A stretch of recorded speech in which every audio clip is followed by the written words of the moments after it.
अस्सलाम वालेकुम students, welcome to my channel. आज की इस वीडियो में मैं आपके साथ सीएसएस के लिए एक सॉल्व्ड जो एसे है वो शेयर करूंगी। एसे टॉपिक जो है वो सीएसएस का जो 2025 का पास्ट पेपर है एसे का, वहाँ से लिया गया है। सबसे पहले हम देखेंगे कि टॉपिक को हमने समझना किस तरह से है, उसको डाइसेक्ट किस तरह से करना है, हमें ये कैसे पता चलेगा कि ये एसे की टाइप कौन सी है, और फिर उसके बाद हमने थीसिस स्टेटमेंट कैसे लिखनी है, आउटलाइन कैसे बनानी है।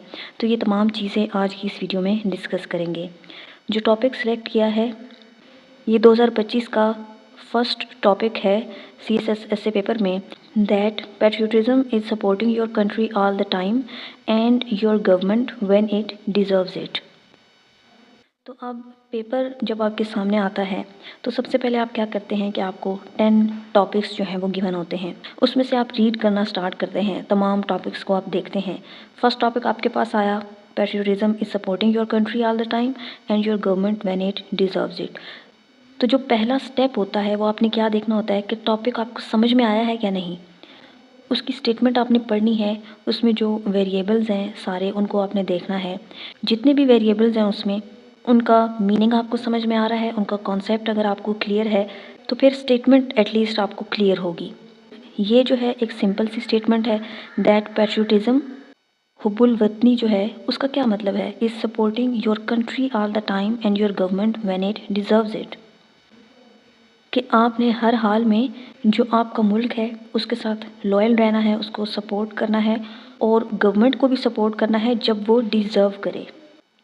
तो ये एक स्टेटमेंट है और इससे ये समझ में आ रहा है कि ये आर्ग्यूमेंटेटिव ऐसे है। ठीक है, इसमें कोई कॉज इफेक्ट का रिलेशन नहीं है, कोई इशू बेस्ड ऐसे नहीं है, ये एक ओपिनियन दिया गया है जिसके या तो आप फेवर में जाएंगे या अगेंस्ट में जाएंगे। तो इस तरह के ऐसे जो है वो कौन से होते हैं, वो आर्ग्यूमेंटेटिव ऐसे होते हैं। तो क्या किया आपने, स्टेटमेंट पढ़ी, स्टेटमेंट आपको समझ में आ गई। सेकंड नंबर पे आपने देखा कि ये ऐसे की टाइप कौन सी है, तो वो भी आपको पता चल गया कि ये आर्ग्यूमेंटेटिव ऐसे है। अब आपको ये पता होना चाहिए कि आर्ग्यूमेंटेटिव ऐसे को सॉल्व किस तरह से करना है। ये 3 चीज़ों पर बेस्ड करता है। आर्ग्यूमेंटेटिव ऐसे में 3 इम्पोर्टेंट चीज़ें होती हैं। इसमें थीसिस है, जो आपने स्टांस लिया है उसको आपने प्रूव करना है।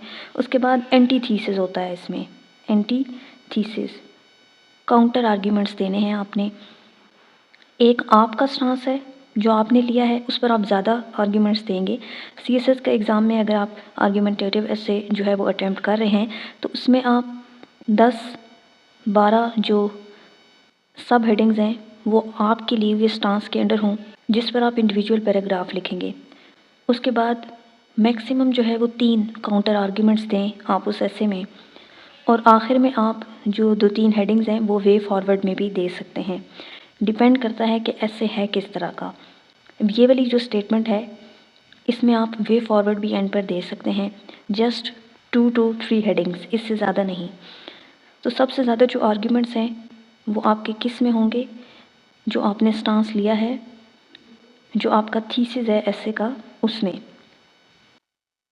सबसे पहली हेडिंग आउटलाइन में आपकी किस चीज़ की होती है, इंट्रोडक्शन की होती है, और उसके अंडर आप थीसिस स्टेटमेंट जो है वो लिख सकते हैं। स्टूडेंट्स जो बार बार पूछते हैं वो यही है कि क्या हमें थीसिस स्टेटमेंट आउटलाइन में लिखनी चाहिए या नहीं। तो अगर आप लिखते हैं, ठीक लिखते हैं, तो आपको इसके एक्स्ट्रा मार्क्स मिलते हैं और इसका बहुत ही अच्छा और पॉजिटिव इंप्रेशन पड़ता है एग्जामिनर पर। लेकिन ऐसा नहीं है कि थीसिस स्टेटमेंट के बगैर आप ऐसे पास नहीं कर सकते। मेरी रिकमेंडेशन आपको यही है कि आप प्रैक्टिस करें, बहुत प्रैक्टिस करें, और फिर जो है वो पेपर में थीसिस स्टेटमेंट लिख कर आएँ। अगर आप पेपर तक बिल्कुल भी इसकी प्रैक्टिस ही नहीं करते हैं तो फिर आप इसको स्किप कर दें, क्योंकि गलत आपने नहीं लिख कर आनी है। लिखेंगे आप कैसे, सिंपली आपने जो आइडिया लेकर चलना है ऐसे में, उसको 3 सेंटेंसेस में आपने एक्सप्लेन कर देना है थीसिस स्टेटमेंट में। अब ये जो हमारा टॉपिक है, patriotism is supporting your country all the time and your government when it deserves it. Thesis statement में जो पहला सेंटेंस होता है वो आपका टॉपिक सेंटेंस होता है। ठीक है, अब यहाँ क्या लिखा, true patriotism is unconditional loyalty. Patriotism का मतलब क्या है, ये है क्या कि आप लॉयल रहें अपने नेशन के लोगों के साथ, वैल्यूज़ के साथ और कॉन्स्टिट्यूशन के साथ। सेकंड, उसने टॉपिक में किस चीज़ की बात की है कि आपने कंट्री को सपोर्ट करना है हर वक्त, और जो गवर्नमेंट है उसको सपोर्ट करना है जब वो डिज़र्व करे। तो नेक्स्ट आपकी लाइन होगी, support for the government must remain conditional. ठीक है, वो कंडीशनल होगी, आपने ब्लाइंडली ट्रस्ट नहीं करना, ब्लाइंडली फॉलो नहीं करना, बल्कि आपकी कुछ कंडीशन होंगी। अगर गवर्नमेंट जो है वो कमिटेड है, जस्टिस प्रोवाइड करती है, ट्रांसपेरेंसी को इंश्योर करती है, करप्शन नहीं करती, और उसकी जो पॉलिसीज़ हैं वो नेशनल इंटरेस्ट की बेस पर बनी हैं, तो फिर आप उसको फॉलो करेंगे और गवर्नमेंट को सपोर्ट करेंगे। उसके बाद आप इसको वाइंड अप करेंगे थीसिस स्टेटमेंट में। अगर आप ब्लाइंडली करेंगे फॉलो तो फिर क्या होगा, blind obedience to rulers weakens democracy whereas critical support strengthens the state. ठीक हो गया। तो इस तरह से आपने थीसिस स्टेटमेंट लिखनी है। 3 सेंटेंसेस होते हैं इसमें आपके। उसके बाद ये आप पर डिपेंड करता है कि सेकेंड हेडिंग अगर आप लिखना चाहते हैं तो आप लिख सकते हैं understanding the meaning of the statement. जो भी ऊपर स्टेटमेंट होगी उसका जो मतलब है वो आप एक पैराग्राफ उस पर आप लिख सकते हैं। उसके बाद आपने डायरेक्ट उस हेडिंग पर मूव करना है जो आपने स्टांस लिया होगा। अब इसमें क्या स्टांस लिया है, supporting the stance conditional support as true patriotism, यानी कि आपकी जो सपोर्ट है वो क्या होगी, कंडीशनल होगी। नंबर 1 इसकी जो सब हेडिंग है, patriotism is loyalty to the nation not to individuals in power. ठीक है, आपकी जो लॉयल्टी होती है वो स्टेट के साथ होती है, गवर्नमेंट के साथ आप कंडीशनली लॉयल होते हैं। गवर्नमेंट ने तो हर 5 साल बाद जो है वो बदल जाना है, तो आप ऐसा तो नहीं कर सकते कि गवर्नमेंट जो है वो करप्शन कर रही है तो आप कहेंगे कि चलो ठीक है गवर्नमेंट के लिए जायज़ है वो करते रहें, हमने तो ब्लाइंडली बस फॉलो करना है। या गवर्नमेंट जो है वो जस्टिस प्रोवाइड नहीं कर रही, कॉन्स्टिट्यूशन के अकॉर्डिंग नहीं चल रहे, तो हम फिर भी कहेंगे कि क्योंकि ये गवर्नमेंट है तो हमने इनके साथ लॉयल रहना है, ब्लाइंडली इनको फॉलो करना है, ये जो मर्ज़ी करें हम जो है वो इनके साथ हैं। ऐसा नहीं है, आपकी जो लॉयल्टी होती है इंडिविजुअल्स की वो हमेशा से स्टेट के साथ रहती है। गवर्नमेंट जब कोई गलत काम करेगी, कोई गलत डिसीजन लेगी, तो लोग क्या करेंगे, उसके खिलाफ आवाज़ उठाएंगे। कुछ अच्छा काम करेगी गवर्नमेंट तो उसको अप्रिशिएट करेंगे। यही बेसिस है डेमोक्रेसी को स्ट्रेंथन करने की। तो इस तरह से आपने अपने जो आर्ग्यूमेंट्स हैं वो देते जाने हैं अपने स्टांस को प्रूव करने के लिए। सेकंड है, blind support undermines democratic accountability, absence of checks and balances, growth of corruption and misuse of authority. ठीक हो गया। ये वही वाली बात है ना, जब आप ब्लाइंडली फॉलो करेंगे तो फिर तो कोई फ़र्क ही नहीं पड़ता कि गवर्नमेंट क्या कर रही है, जितनी मर्ज़ी वो करप्शन करे, ट्रांसपेरेंसी बिल्कुल भी ना हो, कहीं पर मेरिट के बेसिस पर कोई काम ना हो रहा हो, और गवर्नमेंट को जो है वो अकाउंटेबिलिटी के लिए भी ना ठहराया जाए, उनसे उनके किए का हिसाब भी ना मांगा जाए, तो फिर इस तरह के मुल्क में डेमोक्रेसी कहाँ पर प्रिवेल करेगी। वहाँ पर तो कोई भी काम जो है वो लोगों के वेलफेयर के लिए या नेशनल इंटरेस्ट के लिए नहीं हो रहा होगा, बल्कि पर्सनल इंटरेस्ट के लिए काम हो रहा होगा।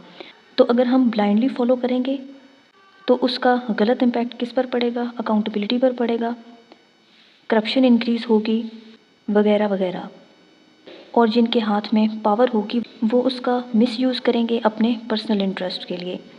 नेक्स्ट है, constructive criticism is a civic responsibility, citizens as watchdogs of governance then democratic progress through feedback and reform. इसी तरह से आपने जो ज़्यादा आर्ग्यूमेंट्स हैं वो उस पोर्शन में देते जाने हैं और अपने स्टांस को आपने प्रूफ करते जाना है। उसके बाद है, unquestioned loyalty encourages authoritarian tendencies. इसमें आप एक्सप्लेन कर देंगे कंसंट्रेशन ऑफ पावर को, suppression of dissent and opposition को। नेक्स्ट आर्ग्यूमेंट है, conditional support strengthens national institutions. तो इसमें rule of law over personal rule इसको डिस्कस करेंगे, इंडिपेंडेंस ऑफ जुडिशरी, मीडिया और पार्लियामेंट। तो एक जो सब आर्ग्यूमेंट है उसमें आपने सेपरेट पैराग्राफ लिखना है। नेक्स्ट है, responsible dissent prevents national crisis. इसमें early correction of flawed policies, avoidance of long term political and economic damage. Next है, true patriotism promotes national unity based on justice, unity grounded in fairness not fear, then sustainable cohesion through public trust। ये तो आपने अपने stance को prove किया। 7 इसमें यहाँ पर सब हेडिंग्स हैं, सब आर्ग्यूमेंट्स हैं, तो साथ ही आप इस पर पैराग्राफ्स लिखेंगे। अब क्योंकि आर्ग्यूमेंटेटिव ऐसे है तो आपने काउंटर आर्ग्यूमेंट्स भी देने हैं, अदरवाइज़ आपका जो ऐसे है वो इनकम्प्लीट रहेगा और चाहे आपने जितना भी अच्छा लिखा हो लेकिन फिर वो पास नहीं होगा, क्योंकि ऐसे कंप्लीट नहीं है। आपने दूसरी साइड भी दिखानी है। एक आपका स्टांस है जो आपने बताया, उसको प्रूव किया, वो आप सोचते हैं। दूसरी साइड जो है उसको भी आपने थोड़ा सा दिखाना है, एक्सप्लेन करना है और फिर उसको काउंटर करना है। आप इस ऐसे में स्टांस ले रहे हैं कि आपकी जो लॉयल्टी है वो हमेशा स्टेट के साथ रहती है, गवर्नमेंट के साथ आपकी कंडीशनल सपोर्ट होती है। अगर वो कॉन्स्टिट्यूशन के हिसाब से चल रहे हैं, ट्रांसपेरेंसी को इंश्योर कर रहे हैं और नेशनल इंटरेस्ट के लिए काम कर रहे हैं, तो आप गवर्नमेंट के साथ होंगे। और अगर वो इन सब के अगेंस्ट हैं तो फिर आप जो है वो गवर्नमेंट को ब्लाइंडली फॉलो नहीं करेंगे, ब्लाइंड सपोर्ट आपकी गवर्नमेंट के साथ नहीं होगी। ये आपने सांस लिया है इस ऐसे में। दूसरी साइड इसके ये है, आपने हर हाल में गवर्नमेंट को ब्लाइंडली फॉलो करना है। तो ऐसा लोग क्यों सोचते हैं, ये काउंटर आर्ग्यूमेंट के तौर पर आप एक्सप्लेन करेंगे। So counter argument, patriotism requires unconditional support for the government. Unity is essential during crisis. अब लोग क्यों सोचते हैं कि पैट्रियोटिज्म के लिए अनकंडीशनल सपोर्ट चाहिए गवर्नमेंट को। पैट्रियोटिज्म कब आता है, जब आप अनकंडीशनली सपोर्ट करते हैं गवर्नमेंट को।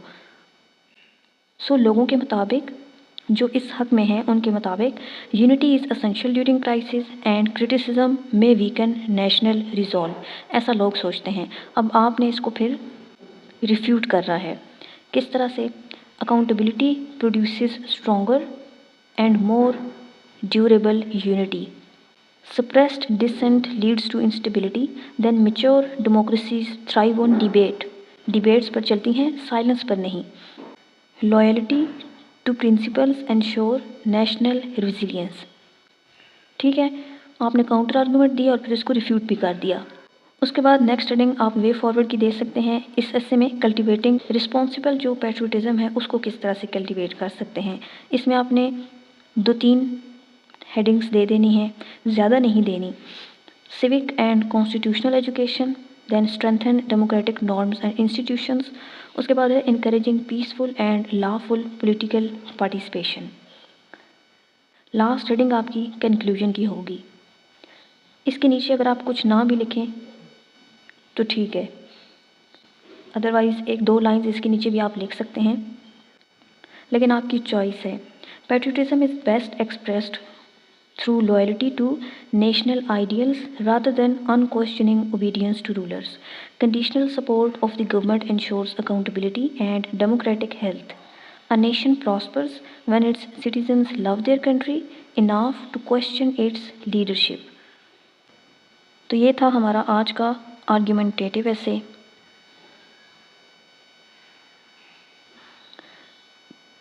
जो CSS 2025 का जो ऐसे पेपर है वहाँ से लिया गया है, उसका पहला ये टॉपिक है। अगर आप चाहते हैं कि इसी तरह के और ऐसे सॉल्व करके CSS से रिलेटेड या PMS से रिलेटेड आपके साथ शेयर की जाए तो कमेंट सेक्शन में लिख सकते हैं। उसी के अकॉर्डिंग मैं नेक्स्ट लेक्चर्स जो है वो ऐसे से रिलेटेड आपके साथ शेयर करूँगी। इसके अलावा कोई क्वेश्चन है अगर ऐसे से रिलेटेड तो वो भी आप कमेंट सेक्शन में पूछ सकते हैं। आई होप कि ये वीडियो आपके लिए यूज़फुल रही हो। अगर आप इसी तरह के और ऐसे लेक्चर्स देखना चाहते हैं तो मेरे इस चैनल को सब्सक्राइब कर सकते हैं और साथ में मौजूद बेल आइकन को लाजमी प्रेस करें ताकि जब नए लेक्चर्स अपलोड हों तो आपके पास नोटिफिकेशन आ जाए। Thanks for watching. अल्लाह हाफिज़।